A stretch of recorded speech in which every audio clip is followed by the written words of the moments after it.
Welcome to the Adventure Joe podcast. Once again, I'm very honored and excited to have former Senior Executive CIA Officer John Guyot back on the podcast. John, welcome back. Thanks, Joe. Really glad to be back with you. In this episode, we're going to speak with John about the very popular Jack Ryan TV series and the latest feature-length film that aired on May 15th on Amazon Prime, Jack Ryan Ghost War. We couldn't have a better and more qualified guest on to share his thoughts on the Jack Ryan character, the series, and the latest feature film. However, and once again, we need to share some of John's career background at the CIA for those that may not have watched the last couple episodes. In the waning years of the Cold War, John began his 40-year CIA career as an intern from Indiana University. He started as a contracting officer and eventually became involved in managing complex programs across the intelligence community, including billion-dollar spy satellite acquisitions. John served across all the CIA's directorates.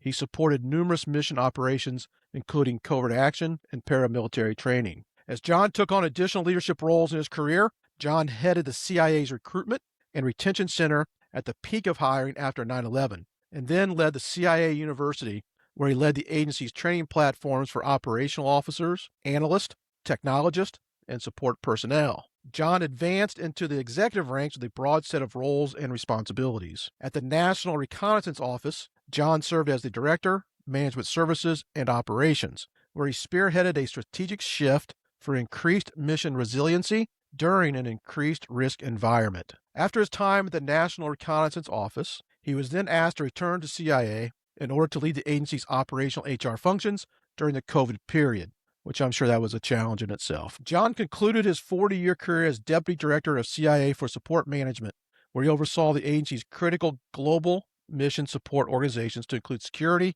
cover, medical, travel, logistics, facilities, HR, and finance. Over his career, John traveled and served in over 34 countries and led multiple change management initiatives after graduating from the CIA's inaugural Black Belt Six Sigma training.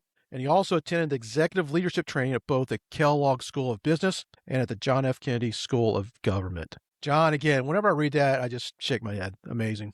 What a career. Thanks, Joe. Yeah, it was really a fun ride. It's interesting being in a new state of life, retirement. Certainly miss the people and the mission. A lot of great memories. Absolutely. Absolutely. So for viewers, as you just listened to John's career background at CIA and the intelligence community, we couldn't have a better guest on to discuss the Jack Ryan character, the series, and the latest feature film. You ready, John? Let's go at it. Actually, with all that just said again, can we just go ahead and refer to you as Jack Ryan?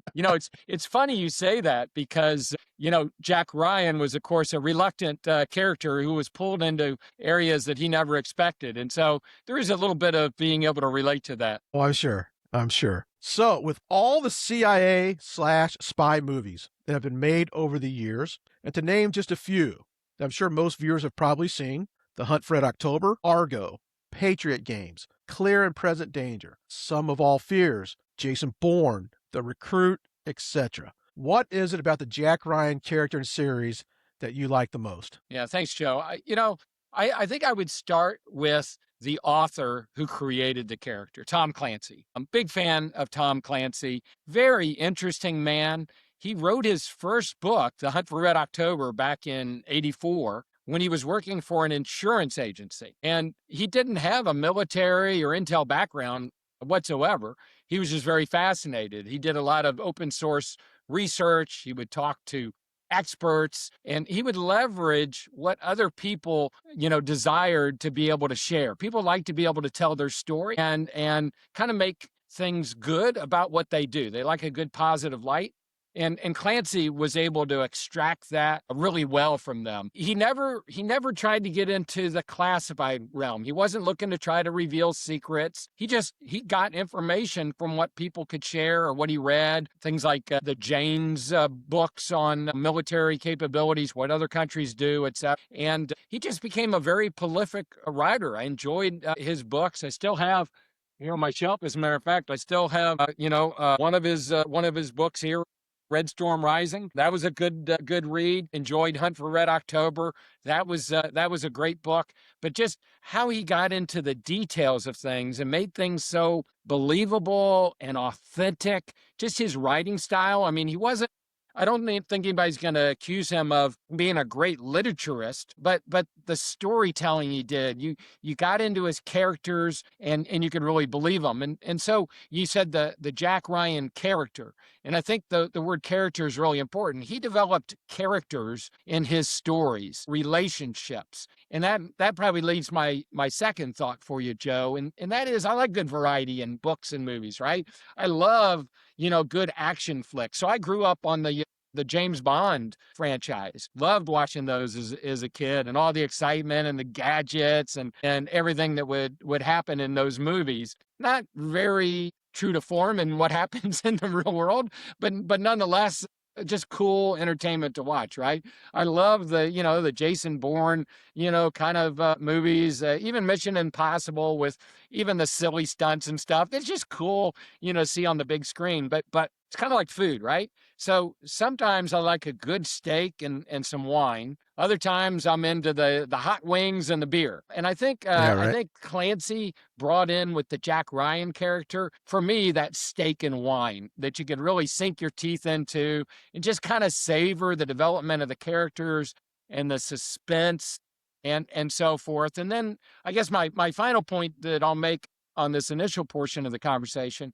is I like how Amazon Prime tried to, at least in my opinion, stay somewhat true to Clancy's intent of the characters. So yes, there was some action scenes and guns and things blowing up and so forth, and you found some of that in Clancy's writing. But it wasn't just simply the action itself. It wasn't the nonstop Tom Cruise, Mission Impossible. You're Yeah, right. exhausted when Yeah. you get out of the movie, right? This was really about the development of things going on in the IC, partnerships with other agencies, real world threats, kind of geopolitical type issues. Maybe you call it a little bit more cerebral and not just action. But I thought that they tried to really stay true to what Clancy would have intended, at least in terms of what you can make with a TV series and a movie. They're always going to, have a little bit of license in those productions beyond what you might find in the books. But I think they did a fairly decent job of that. Definitely, I would agree. I think that's one of the reasons I always liked the Jack Ryan series was there was more, like you already said, it was more cerebral. It wasn't this constant, even though John Wick wasn't really CIA related, but the constant gunplay. I mean, okay, cool, fun, but it gets a little old. I want more meat and potatoes to it, right? And what people would think of, as a CIA, character or some global threats. So I think that's one of the reasons I think a lot of people like it and why it was so widely popular. Yeah, absolutely. I think another aspect, Joe, that really appeals to me is the what you might consider kind of an unanticipated or unorthodox approach with the character. Clancy chose an analyst. So at the CIA, you have operators. Those are the ones that are either doing the paramilitary or the human collectors, the ones who are recruiting spies from other agencies. You have the technologists. In Seven, the character Q, who had all the gadgets. I mean, we've got some gadgets back at the agency, of course.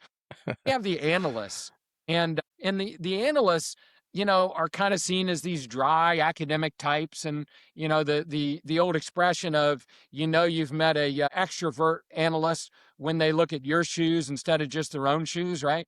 They they're just kind of their own unique brand. I've got a lot of analyst friends. If any of them watch this, I love you. They're all good out there. But the point is, they're kind of stereotyped as this headquartered behind the computer, type. So it's really interesting that Clancy chose that as a central character versus, let's say, the classic spy, or if you really want to go far, that you can see some of these movies, the assassin types and all like that.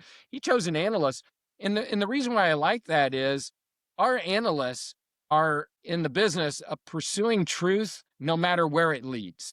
And that's really, no kidding, what the agency's about. As it's out collecting intelligence, it's recruiting spies, as we're trying to break into places. It's all ultimately because we're trying to find out what the truth is, so we can provide information to the president and the different secretaries, the cabinet secretaries, National Security Council, et cetera. So that may be a little bit of inside baseball, but it really is what we exist for. So I thought that was good. Another thing I like about Clancy is very patriotic, both as a human person outside of his books. He was certainly known as being a man who loved our country. And he wanted to put the defense, national security, intelligence in a good light. I mean, he had a certain skepticism of government, which I think is healthy. I don't even want I came out of the intelligence community, but I want the intelligence community to have limited powers, especially, here, domestically. I want the military complex to have checks and balances to it, right? I mean, that's the kind of free society that we live in. But ultimately, he was never trying to, embarrass, any aspect of our leaders or parts of our country. He always wanted to try to show what this country could do.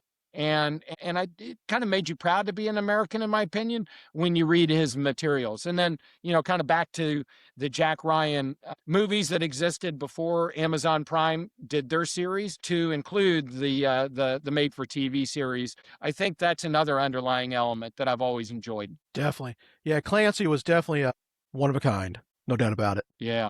And then, I guess in terms of the series on Amazon Prime, it was fun having been able to be at the agency as those series were being produced. I always enjoyed the first season. It was my favorite, both from kind of how they build out the storyline and so forth. I mean, the good thing about doing a TV series versus just a movie is you can allow the story to continue in a way that most movies can't. So a typical movie, there's a problem. They have a relatively few number of players solving the problem. They go through some difficulties, and then boom, everything's taken care of. In a multi-episode series, you can build things out. That's what it's like in real life.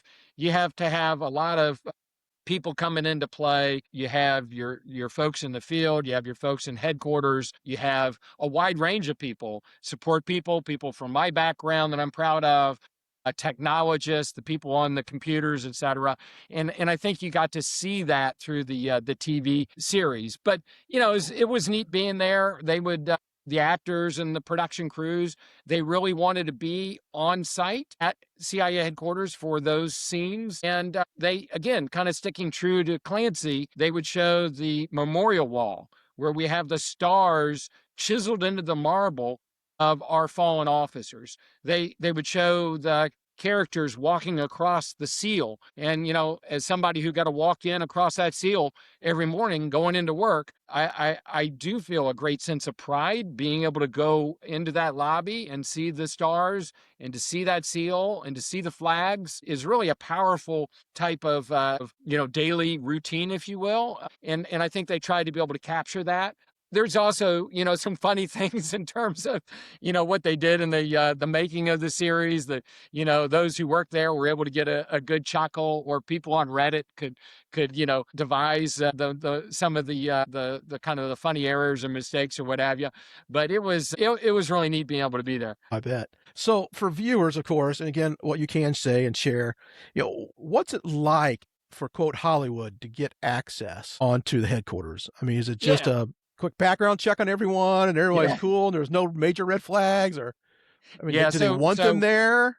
We want U.S. citizens there. I mean, that's one thing we're going to verify. Okay, yeah. There's going to be some background checks, quick background checks. Everybody's going to be escorted. So nobody gets any, free reign. We have what's called red badges. So you're going to have a red badge on you so that if you happen to be a visitor badge, basically. Yeah. Yep. Okay.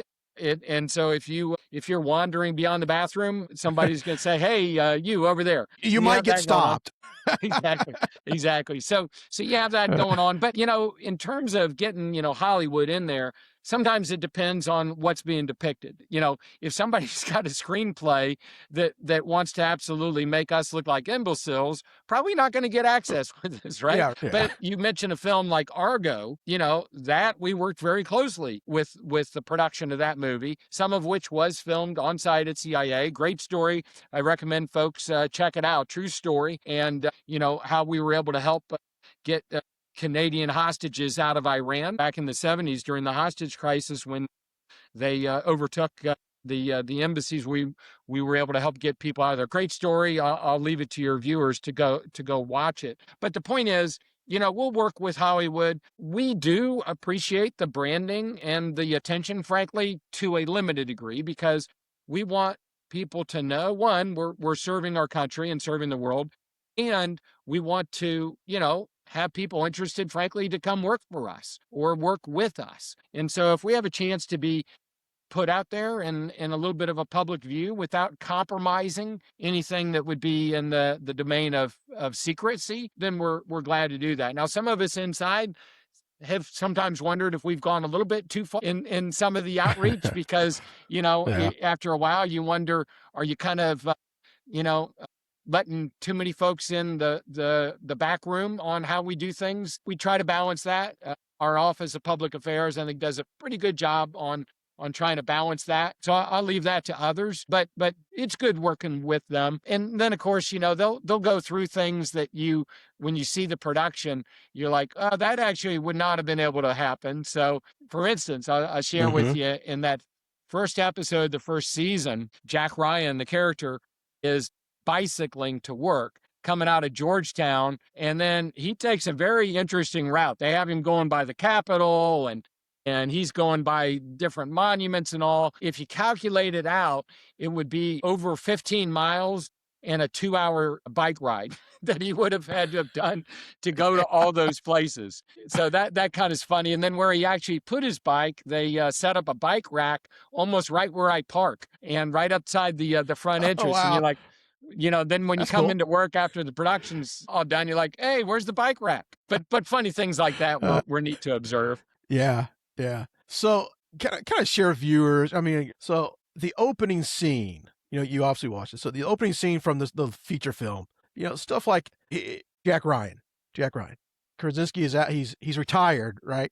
And he's opening scene. He's out for a jog, and the black SUV shows up. Hey, get in. I mean, people, it was like Hollywood, or they would just call you and say, hey, we Yeah. kind of need you back Yeah, for something serious. Yeah, so as the movie portrayed, Stuff like that. Jack Ryan and James Greer would have been still on good terms. They would have actually absolutely called each other. It is funny when they show the phone ringing on, I think, Greer's phone, and Jack Ryan full name comes up. Probably wouldn't do that. I think we'd be using a better app and having a different name pop up there in case somebody happens to be looking at your phone. But besides that, but no, in terms of all the black SUVs, yeah, that was the license taken to have fun.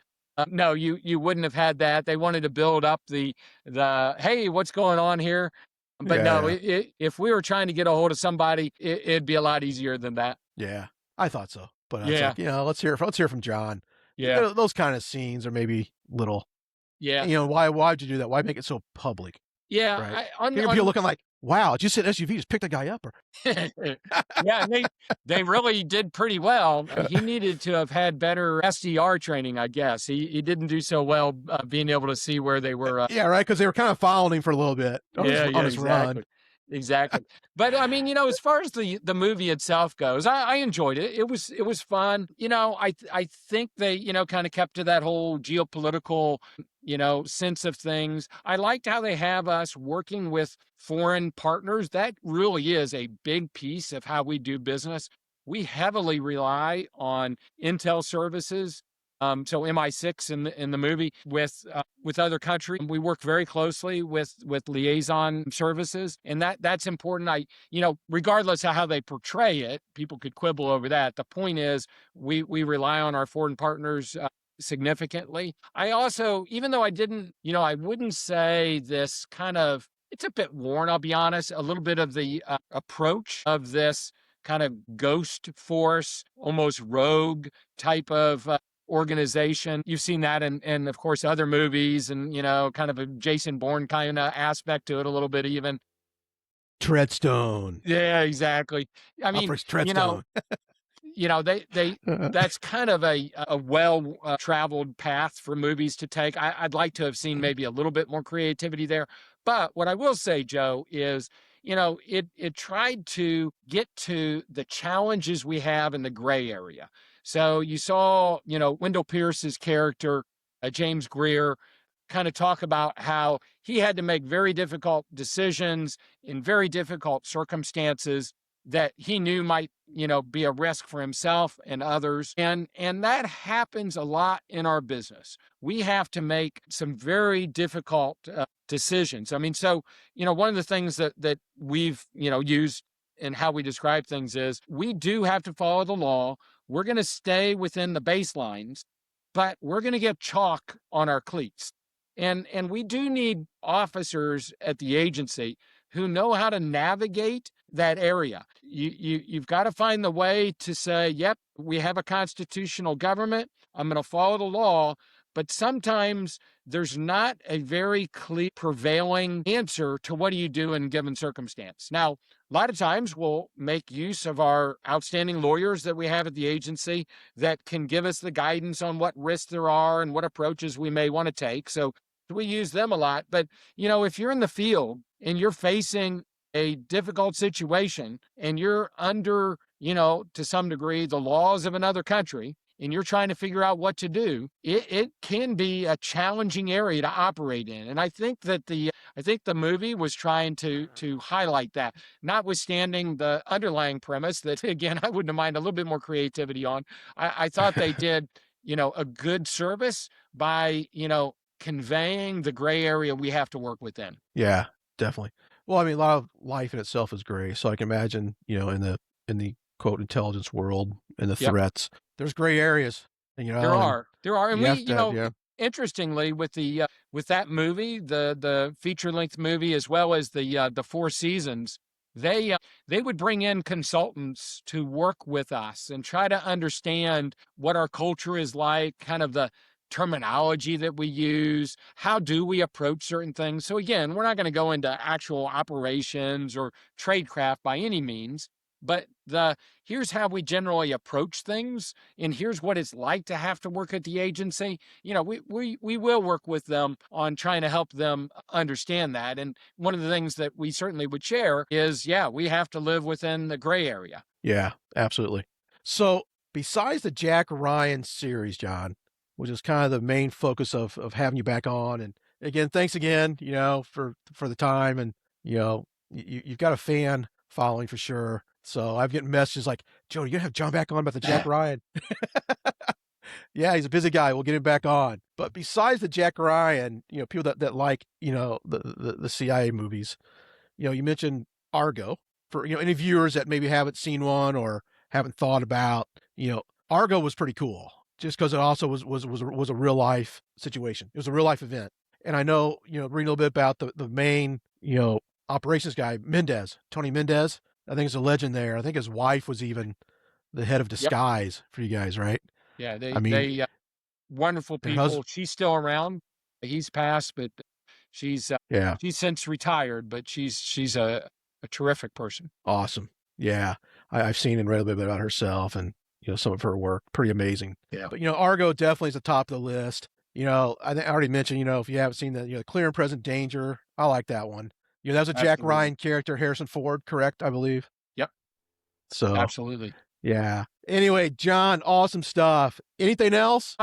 Let's see here. No, I mean, I think those are some of the key points. I mean, there's some, we call them Easter eggs buried in some of the episodes that are fun. So if people go back through them, look for some little surprises. In season 4, our former director Bill Burns and deputy director were in the lobby of headquarters when John Krasinski, Jack Ryan walks in. So you can see them there. They don't have any speaking roles or anything, but I encourage people to, as they rewatch any of their favorite films, look for some of those unique aspects to them.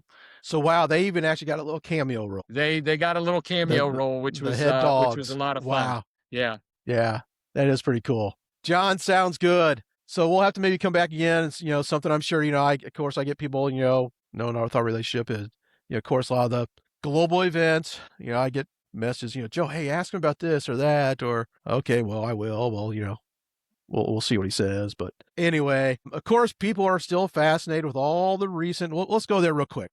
quick, Sure. quick minute. So, of course, everyone is following the latest dump, if you will, UFO stuff. And of course, Spielberg has his movie coming out. What is it? Deliverance Day, or I don't know, something like Yeah, that. something like that. Yeah. Something like that. Yeah. So of course, people are, social media is lighting up with this latest, and you see the latest politicians are, they got the latest intel briefing and they're saying it's this or that. So any last couple thoughts on that? I know we touched Yes. on it last time when we Sure. did talk about your experience of obviously serving and going to Area 51, because Sure. everybody thinks Area 51 is where it's all at. Yeah, so we got the little green men. Yeah, that's where they think they're at. But if you don't mind, before we sign Sure. off on this one, Yeah. for some viewers, be able to send me some messages. Yeah. Give your latest thoughts on that, because Sure. there is a lot of stuff coming out, and of course, the Spielberg movie coming out. So take it from there. Yeah, no, there is. There's a lot of buzz on it, and I'm sure Spielberg and everybody in Hollywood with that film, they love the buzz. I mean, it's helpful for them. When you and I grew up, UFO equaled alien beings. I mean, there was no flying saucer, but for whatever was in that flying saucer. What is and made for great fun. I loved watching those old corny shows on late TV and all like that. But what I think maybe a lot of Americans don't know, when they hear about these classified files and files that are slowly being released, why would they be classified? Well, one hypothesis was they're being classified because the government doesn't want you to know about what's in those flying saucers. The truth of the matter is, it's much more about technology of adversaries and technology that the United States may or may not have itself. And so when there are reports, whether it's by commercial pilots or by our intel services or by the military, of something that's unexplained instead of unidentified, think of unexplained. There's something out there. We don't know what it is, but boy, it has some interesting capabilities and phenomenology to it. What could it be? Well, it could well be something that another country has that we're not aware of its capabilities yet. So you hear about hypersonic vehicles, right? Well, that sounds pretty scary in terms of how quickly another country could deliver a weapon, and how in the world would we defend about it? Well, if we have intel, and I'm not saying what we do or don't, but if we had intel on that, we're not going to be having that out in the public, even if people have seen phenomenology in the air and thinking that it might be a UFO. Same thing with our own technologies. Like you said, we talked about Area 51 before. We had incredible capabilities. We have continued to have incredible capabilities there. And pilots, commercial pilots might see something moving in a way that is unexplainable to them. Well, we're going to keep records on what is being seen by others, lights in the sky, strange movements, etc. So I would say that's really what you've got in this trove of classified files. I'll tell you, those that have been briefed on Congress have been very disappointed. They were really hoping that the treasure trove was going to be opened, and then it was going to be every science fiction movie they'd ever dreamed of. And then when it's not, they're like, oh, are you sure? We think you're still hiding something from us. The other thing, Joe, and you and I have had side conversations on this. The other thing that, my mind goes to is there may well be extraterrestrial life somewhere out there in the universe. I don't know. I have no way of knowing. But if you think about where other beings would have to come from, tens of, if not hundreds of light years away, the technology that would bring them here to, why would they come to this little outpost versus somewhere else to explore? Why do they always crash? Or how did we get them captured if they're so good with their technology? They to be crash. able to come all the way here.